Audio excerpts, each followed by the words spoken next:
noted address. Mr. Ramesh Chandra ji doesn't need any introduction for our industry. And Mr. Ramesh Chandra ji is member of NITI Aayog, Government of India.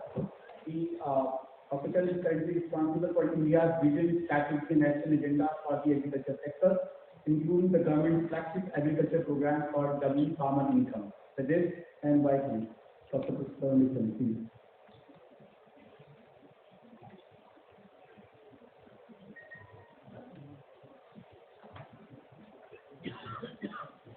आज के सम्मेलन के मुख्य अतिथि आदरणीय श्री नरेंद्र तोमर जी, कृषि मंत्री, government of India, guest of honour जो मंच पर आसीन हैं, श्री हुबा जी जो कि minister of state for chemical and petrochemical, ministry of fertiliser and chemical, government of India में है, Shri Agarwal ji, Chairman Dhalka Group and also Chairman of the Committee on Agriculture, Mohanty ji, distinguished scientists, I see Dr. R.B. Singh, Dr.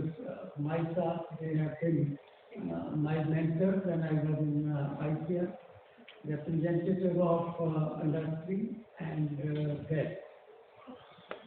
मैं सबसे पहले FICCI की जो crop protection committee है और जो विभाग गवर्नमेंट ऑफ इंडिया का केमिकल एंड पेट्रोकेमिकल इस सम्मेलन का आयोजन कर रहे हैं, उनको इस बात के लिए उनकी श्लाघा करना चाहता हूँ कि उन्होंने जो विषय 10वीं कॉन्फ्रेंस के लिए चुना, वो विषय जो प्रधानमंत्री जी ने एक नेशनल गोल हमारे आगे चुनौती के रूप में रखा है, आत्मनिर्भर भारत, उससे मिलता जुलता टॉपिक ही उन्होंने अपनी यूनिवर्सिटी के लिए आज की कॉन्फ्रेंस में चूज किया है और उसी से काफ़ी ज़्यादा सेशन और डिस्कशन भी होगा।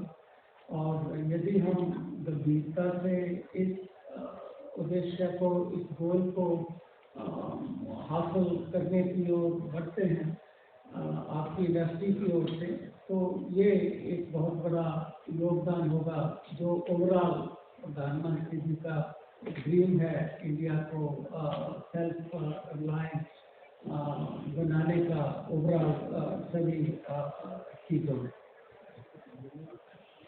आज हम एक ऐसी परिस्थिति में पहुंच गए हैं कि पिछले 50 साल से हमारा जो फूड प्रोडक्शन का ग्रोथ रहा है, वो पॉपुलेशन के ग्रोथ रेट से ज़्यादा रहा है और ज़्यादा ही नहीं रहा, उसमें जो डिफरेंस है वो बड़ा है।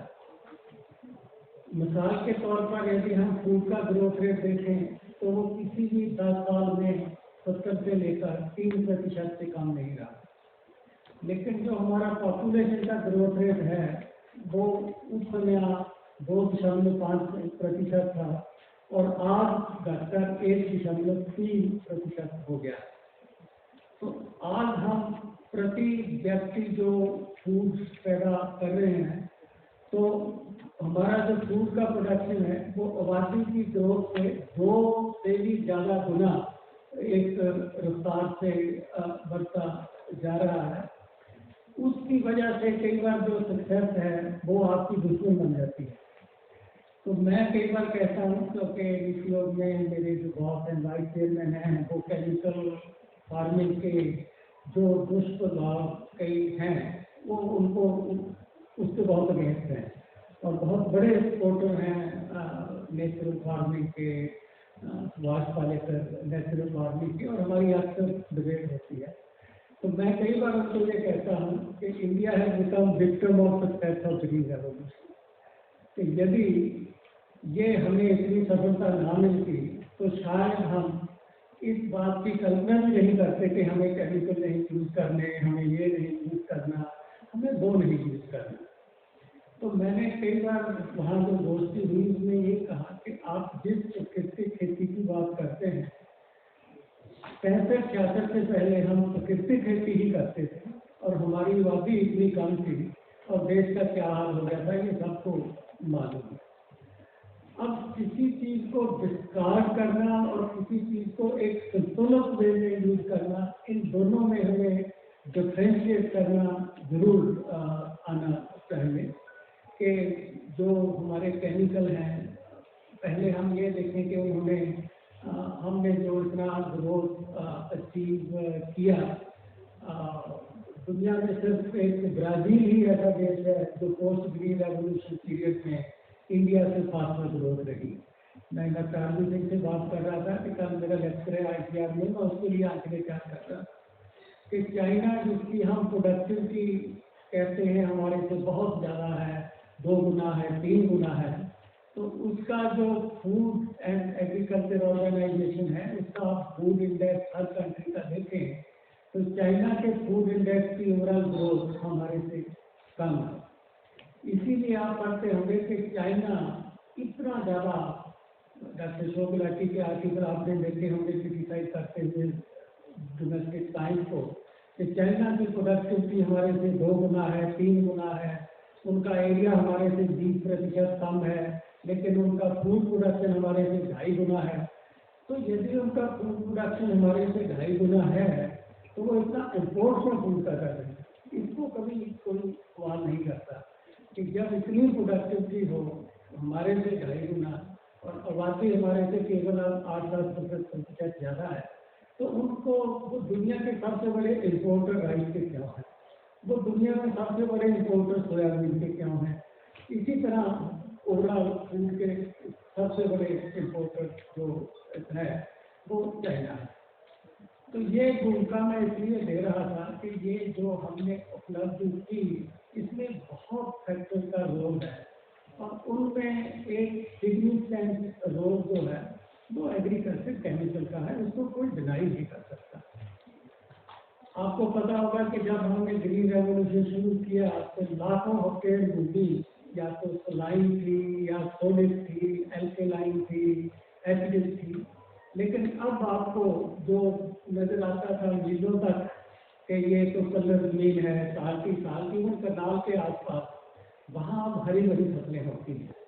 तो वो कैसे हमने जमीन को रिक्लेम किया, केवल एग्रीकल्चर केमिकल से जिसको यूज किया और यूज किए और उससे केमिकल ट्रीटमेंट से। तो पहला योगदान जो केमिकल का हुआ कि हमने वो जो जमीन वीरान पड़ी हुई थी उसको अंडर कल्टीवेशन लाए, उसका एक प्रोडक्टिव यूज जो है वो होने लगा और उसने एक कंट्रीब्यूशन दिया। दूसरा, केमिकल की कंट्रीब्यूशन सीड से शुरू हो जाती है कि आप सीड को ट्रीट करके यूज करो तो जर्मिनेशन बेटर होगा, सीड बहुत डिजीज नहीं होगी। और उसके बाद हम जानते हैं, आप इंडस्ट्री से हो, कि केमिकल का रोल प्रोडक्शन, प्रोटेक्शन, प्रिजर्वेशन और जो न्यूट्रिएंट्स को यूज करने की एफिशिएंसी है कि यदि आप वीडिसाइड छोड़ दोगे फील्ड में और वीडिसाइड नहीं यूज करोगे तो वो क्रॉप को जो न्यूट्रिएंट डाले हैं वो आधे से ज़्यादा बीज को ही चले जाए।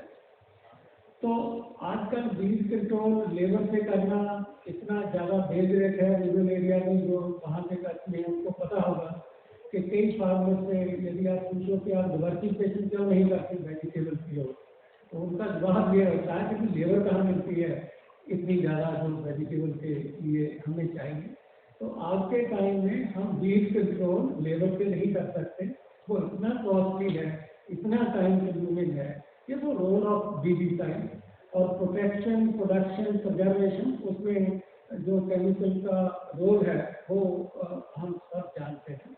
तो इस प्रकार से pre harvest agriculture, post harvest agriculture, उसकी सभी स्टेजेस में आपको केमिकल का एक रोल जो है नजर आता है, साफ साफ नजर आता है।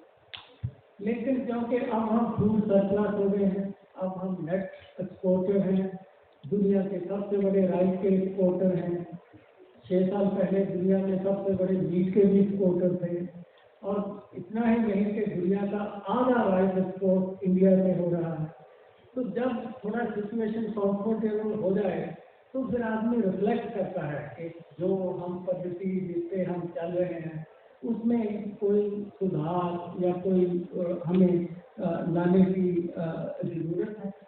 तो मैं ये समझता हूँ अग्रवाल जी, आप इस चीज़ को अपनी इंडस्ट्री से एक अटैच न समझकर एक आप भी थोड़ा रिफ्लेक्ट करें कि जो लोगों की एक भावना केमिकल के थोड़ा अगेंस्ट बन रही है, हम उसको कैसे पहुँच करें। और आज का दिन शायद आप में से कई लोगों को पता होगा कि पिछले वर्ष यूनाइटेड नेशंस के अगर सेक्रेटरी जनरल ने वर्ल्ड फूड समिट की कॉल दी, ये महसूस कर कि सस्टेनेबल डेवलपमेंट गोल तब तक नहीं अचीव हो सकते जब तक हमारे फूड सिस्टम ट्रांसफॉर्म नहीं होते, क्योंकि 11 सस्टेनेबिलिटी गोल 17 में से फूड से सीधा उनका संबंध है। तो आज वो ग्लोबल फूड समिट हो रही है जिसमें सभी हेड ऑफ द नेशन के, क्योंकि वर्चुअल हो रही है, मैसेजेस पढ़े जाएंगे। हमने भी अपना पेपर जो है नेशनल कन्वीनर का बना के सबमिट किया है कि हमारे उसके बारे में क्या व्यूज हैं। तो ये दिन जो आपने सुना, तो ये जो ग्लोबल एक फूड समिट हो रही है, वहाँ भी इस चीज़ से मंथन हो रहा है कि हमारा फूड सिस्टम जो अब चैलेंज फेस कर रहा है, हम इसको कैसे ट्रांसफॉर्म करें, इसके आगे के ग्रोथ पाथवे कैसे होने चाहिए, क्या हम पास्ट को ही कंटिन्यू रखेंगे या हम उसमें एक बदलाव लाएंगे। तो सभी लोग जो हैं वो एक तब्दीली, एक परिवर्तन का वकालत करते हैं। मैंने भी बहुत कंसल्टेशन किए, national dialogue, state dialogue, CSO के साथ डायलॉग, फार्मर के साथ डायलॉग, आप भी नेशनल डायलॉग में भाग लिया था, कई और लोगों ने भी लिया होगा, प्राइवेट सेक्टर के साथ डायलॉग। तो उसमें से जो निकल के आ रहा था वो इस तरह की चीज़ें ही आ रही थी कि हम सडनली केमिकल बेस्ड फार्मिंग से शिफ्ट नहीं कर सकते, चाहे हम उसको ऑर्गेनिक फार्मिंग कहें या नेचुरल फार्मिंग कहें या जो भी कुछ कहें, लेकिन एक जुडिशियस यूज ऑफ केमिकल जरूरी है। वो एक उस पर सभी लोग जो है बल दे रहे हैं, और वो कैसे आए उस पर आपकी इंडस्ट्री को भी ये मंथन करना चाहिए। और जो हमारे ओवरऑल नेशनल गोल हैं 5,000, उसमें आप कैसे कंट्रीब्यूट करें, उससे आप लिंक करें अपने बिजनेस के गोल्स को। सबसे पहला है कि फार्मर को बेटर इनकम अभी मिल रही है, आपका रोल है, उसे कोई डिनाई नहीं करता, लेकिन उससे भी हम बेहतर कैसे कर सकें। क्योंकि प्रधानमंत्री जी ने ये सपना देखा था कि 5 साल में हम किसान की आय को दोगुना कैसे करें, और आज से 10 दिन पहले जो सिचुएशन असेसमेंट सर्वे आया है जिसमें 12, 13 और 18, 19 का तुलना की है, तो उनके अनुसार जो इनकम में वृद्धि है वो 7% की हुई है प्रति फार्मर, तो 100% की नहीं हुई है। और कृषि में 100% वृद्धि 5 साल में लाना, क्या कोई ज्यादा एक्टिविटी है, इतना आसान भी नहीं होता, इंडस्ट्री में लाना थोड़ा आसान होता है। लेकिन कुछ स्टेट हैं इंडिया में अभी भी जहाँ पर वो डबल भी हुई है, तो उनके एक्सपीरियंस को भी हम जो है रेप्लिकेट कैसे करें, वो भी एक हमारे सामने गोल रहेगा। तो आप अपने को बिजनेस गोल को सबसे पहले इस चीज़ से कैसे ब्लेंडिंग करें कि फार्मर का जो इनकम का ग्रोथ रेट है हम उसको बेच सकता है। उससे मिलता जुलता ही है, क्योंकि एक प्रोड्यूसर है, दूसरा सोसाइटी में कंज्यूमर है, ये दो मेन कंसर्न हर सोसाइटी के रहते हैं। तो फार्मर की इनकम तो हम बहुत ज़्यादा प्राइस देकर भी इंक्रीज कर सकते हैं, लेकिन उस सिचुएशन में जो प्रोड्यूस है वो अफोर्डेबल नहीं रहता कंज्यूमर के लिए। तो आपके जो केमिकल हैं वो एवरेज कॉस्ट ऑफ प्रोडक्शन को कैसे लोअर करने में हेल्प कर सकते हैं ताकि फूड अफोर्डेबल रहे, और फूड की प्राइस जो है वो कॉस्ट ऑफ प्रोडक्शन से बहुत क्लोजली जो है जुड़ी रहती है। इसी तरह एफिशिएंसी अटेन करने के लिए आप सोचते हैं कि IPM, integrated pest and nutrition management, जो इस तरह के टेक्निक हैं उनसे कैसे हम उसमें एक ला सकते हैं। लेकिन अब देश की साइकोलॉजी और दुनिया की साइकोलॉजी ऐसी होती जा रही है कि ना तो हम ऑर्गेनिक फार्मिंग कुछ दिनों के लिए जो एक्सपेरिमेंट करेगा, लंका का सीन सामने है सबसे, वो डिजास्टर प्रूव होगा, ना तो हम उस स्कीम में जा सकते हैं और ना ही इस स्कीम में रहना ठीक है कि नहीं प्योरली केमिकल बेस्ड ही होगा, हम गोबर को भी हाथ नहीं लगाएंगे, किसी को भी नहीं करेंगे। अब पैकेज ऑफ प्रैक्टिस किसी भी एग्रीकल्चर यूनिवर्सिटी या इंस्टीट्यूट का देखिए, वो हमेशा एक कॉम्बिनेशन रिकमेंड किया है कि आप NPK इतना अप्लाई करिए, लेकिन इसके साथ ही आप इतने टन खाद या मैन्योर भी जो है डालिए। तो आपकी इंडस्ट्री, मैं ये समझता हूँ कि उसको chemical input plus bio input, आगे इन दोनों को लेकर चलना चाहिए, क्योंकि अब जमाना बायो का आ रहा है। एक लेडीज भी, I hope it is not gender sensitive, जो उनके कॉस्मेटिक्स हैं उसमें ढूंढती है कि यदि ये बायो वाले हो तो अच्छा है, केमिकल इसमें कम हो तो अच्छा है। तो केमिकल को हम गुड बाय नहीं कह सकते, यदि हम केमिकल को गुड बाय कहेंगे तो शायद मैनकाइंड को भी गुड बाय हो जाए। लेकिन केमिकल के साथ साथ जो है, जैसे एलोपैथी के साथ साथ आयुर्वेद, इसी तरह आपकी इंडस्ट्री केमिकल के साथ साथ जो बायो इनपुट्स हैं, bio pesticide, bio fertiliser, bio preservation के जो टेक्निक हैं, उनको भी लाइए। उससे आपके जो केमिकल प्रोडक्ट हैं उनकी एक्सेप्टेबिलिटी और एफिकेसी मेरे विचार में दोनों ही इम्प्रूव होंगे। एक और एरिया जिसमें आप योगदान कर सकते हैं वो ये है कि प्रधानमंत्री जी का ये स्लोगन से हम वेस्ट टू वेल्थ कैसे बनाएं। लेकिन वेस्ट टू वेल्थ तो छोड़िए, हमारे किसान, उनकी मजबूरियाँ हो सकती हैं कि वो वेस्ट टू बर्निंग की हो जा रहे हैं। जो राइस ट्रबल है, जो बीट का ट्रबल है, उसको जल्दी से फिनिश करने के लिए आग लगाते हैं। नॉर्थ वेस्ट इंडिया में सबको पता है, लेकिन ये प्रकृति सारे देश में फैल रही है। कई बार बेंगलोर एयरपोर्ट में फ्लाइट इसलिए बंद हो जाती है कि लोगों ने शुगर केन ट्रैश इतना बंद किया कि वो इतना वहाँ स्मॉग जो है इकट्ठा हो गया।